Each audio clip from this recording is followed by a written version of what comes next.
జనగామ జిల్లా స్టేషన్ ఘనపూర్లో రాజకీయ ఉద్రిక్తతలు మరింత ముదిరాయి. కడియం శ్రీహరి తాటికొండ రాజయ్య మధ్య పొలిటికల్ వార్ కొనసాగుతోంది.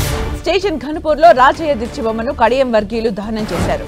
తన దిష్టిబొమ్మ దహనంపై ఘాటుగా స్పందించిన రాజయ్య కడియం శ్రీహరి చచ్చిన శవం లాంటి వారని చెప్పారు. తన శవయాత్ర చేసిన స్టేషన్ ఘనపూర్ నియోజకవర్గంలో తన ఆనవాళ్లు చెరపలేరని చెప్పారు. కడియం తాటాకు చప్పుళ్లకు భయపడే ప్రసక్తే లేదన్నారు. కడియం శ్రీహరికి దమ్ముంటే రాజీనామా చేయాలన్నారు రాజయ్య.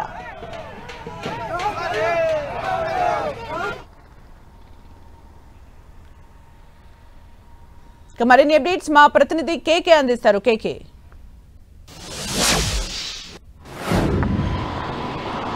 ఎస్ సుమిత్ర, ఫిరాయింపు ఎమ్మెల్యేలకు సంబంధించి ఒకవైపు సుప్రీంకోర్టులో అదేవిధంగా రాష్ట్ర వ్యాప్తంగా హాటాట్ చర్చ నడుస్తుంది. స్పీకర్ కోర్టు లోపల ఈ వ్యవహారం ఉండడం, ఆ ఫిరాయింపు ఎమ్మెల్యేలు ఏం సమాధానం చెప్తారనేటువంటిది రాష్ట్ర వ్యాప్త చర్చ కొనసాగితే, స్పెషల్గా కడియం శ్రీహరి ప్రాతినిధ్యం వహిస్తున్నటువంటి స్టేషన్ ఘనపూర్ నియోజకవర్గంలో ఆసక్తికరమైనటువంటి పరిణామాలు చోటు చేసుకుంటున్నాయి. తెలంగాణ తొలి డిప్యూటీ సీఎంగా ఉన్నటువంటి తాటికొండ రాజయ్య వర్సెస్ అదేవిధంగా ఇప్పుడు ప్రస్తుతం ఎమ్మెల్యేగా కొనసాగుతున్నటువంటి కడియం శ్రీహరికి సంబంధించినటువంటి పాలిటిక్స్ అనేటువంటి మొత్తం రచ్చరేగుతున్నటువంటి సిచ్యువేషన్ ఉంది. ఒకవైపు కడియం శ్రీహరి శంకుస్థాపనలు అభివృద్ధి కార్యక్రమాల పేరుతోటి గ్రామాల బాట పడితే అంతే స్థాయి లోపల తగ్గేదేలే అంటూ తాటికొండ రాజయ్య పాదయాత్ర చేపడుతూ ప్రతి ఒక్కరిని పలకరిస్తూ పొలిటికల్ హీట్కి తెరరేగినటువంటి సిచ్యువేషన్ మనకు అక్కడ స్టేషన్ ఘనపూర్లో కనిపిస్తుంది. అంటే మొత్తంగా కూడా ఇది మాటల యుద్ధానికి తెరలేసినటువంటి సిచ్యువేషన్ ఉంది.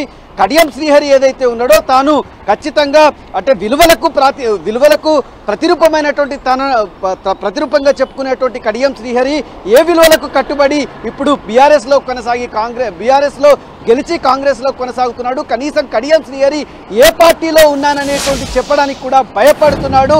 మొత్తం కడియం వెన్నుపోటు రాజకీయాలు చేసేటువంటి వ్యక్తి అని చెప్పి తీవ్ర స్థాయి లోపల తాటికొండ రాజయ్య మొత్తం రాజీనామా డిమాండ్ తోటి మొత్తం గ్రామం తిరిగితే అంతే స్థాయి లోపల అంటే పరిధి దాటి మొత్తంగా కూడా పరుష పదజాలంతో అరే కడియం శ్రీహరి అనేటువంటి విషయాన్ని సంబోధించడం అనేటువంటిది కడియం శ్రీహరికి సంబంధించినటువంటి వర్గీయుల్లో తీవ్ర ఆగ్రహవేశాలు తెప్పించినటువంటి సిచ్యువేషన్ ఉంది.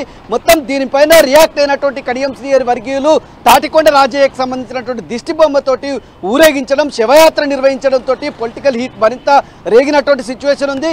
ఎట్టి పరిస్థితుల్లోనూ కడియం శ్రీహరి తాను తొలి డిప్యూటీ సీఎంగా స్టేషన్ ఘనపూర్లో తనకు సంబంధించినటువంటి మార్కును మాయలేరు. ఖచ్చితంగా కడియం శ్రీహరి విలువలకు కట్టుబడితే ఖచ్చితంగా రాజీనామా చేయాలనేటువంటి డిమాండ్ తోటి రెండు వర్గాలు కూడా మాటల యుద్ధంతో మొత్తం గ్రామంతో పొలిటికల్ హీట్ పెంచుతున్నటువంటి సిచ్యువేషన్ స్టేషన్ ఘనపూర్లో ఉంది. Right, thank you KK for the updates.